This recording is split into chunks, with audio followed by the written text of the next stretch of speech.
Ladies and gentlemen, witness a battle crazier than your weekend parties. Blood tinted the moonlight red. Half an hour later, the battle ended in heavy casualties. The enemy was wiped out like a wrong card played, shocking the castle reinforcement. Nobody knows how it unfolded, but Dracula claims the enemy will strike again. To dodge cannonballs, people rushed to the mountaintop monastery, only to find all soldiers wiped out. The Sultan, furious, decided to lead his 100,000 troops personally, seeing enemies reveling in the night. Dracula knew he had 3 days. Once up, had turned mortal, unable to save his people. But next came the craving for blood. With a silver ring, he couldn't resist sausage. He used his pain to motivate himself, giving the Sultan a gift at night. Ahead, smoke-obscured stakes skewering Turkish soldiers. The Sultan paled with fear upon learning of Dracula's transformation. To prevent morale from dropping, he blindfolded the soldiers and sent 100,000 charging toward the monastery like ours. Under the Sultan's lead, in half a day, the Europe-conquering army arrived at the valley below the monastery. Starting a battle would be suicidal. Dracula saw thousands of Turkish soldiers approaching the walls. While worrying how to fight, a bat flying to the tower caught his attention, sensing a mysterious link. Dracula dashed to the top. A swarm of bats, embodying darkness and evil, gathered in the tower corner as Dracula raised his hand. It seemed the bats could sense Dracula's call as they reported for duty.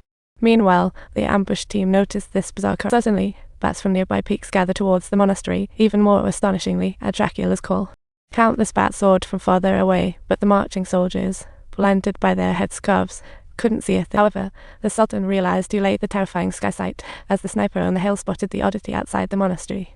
Tens of thousands of bats flew around the monastery. Their center was Dracula at the tower. Dracula gathered energy, targeting the Turkish army in the valley, face furious. With a wave, bats formed chaos, filling the sky. After transformations, the bats formed a tornado, zooming toward the mountain. Under Dracula's command, they morphed into a giant hand, plummeting toward the ground. The giant hand made of bats smashed into the Turkish army, wiping out thousands in an instant. Faced with this terrifying power, it effortlessly blocked the enemy's advance, mercilessly tearing through every soldier in its path. This was just the beginning. Under Dracula's control, countless bats soared into the sky, each one seeming to become a part of his arm. When Dracula clenched his fist, the bats transformed again into a giant fist, slamming down with terrifying force. The strike effortlessly obliterated the Turkish army, and Dracula pinpointed the Sultan among the chaos. At this point, the Turkish army was in disarray, and nobody obeyed the Sultan's orders. Seeing this, Dracula transformed into a bat and leaped, while the monastery fired back with rockets. Dracula swooped in with passing swords, striking the Turkish army almost simultaneously. The battlefield echoed with cries of despair as this enigmatic force ruthlessly harvested the fragile life. Finally, he reached his target. The Sultan was thrown to the ground by bats.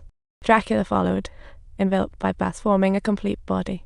Fixing his gaze on the architect of chaos, Dracula moved forward, reaching out with his claws to end it all, only to find just as suited. Realizing danger, Dracula demanded the Sultan's whereabouts as the ambush team slipped into the monastery.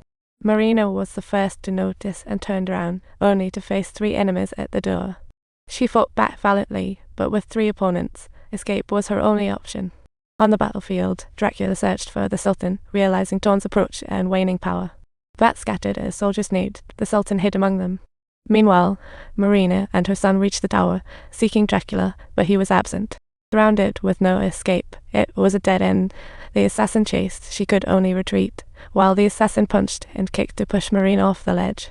Luckily, Marina clung to the edge, hanging precariously without falling. Her screams reached Dracula.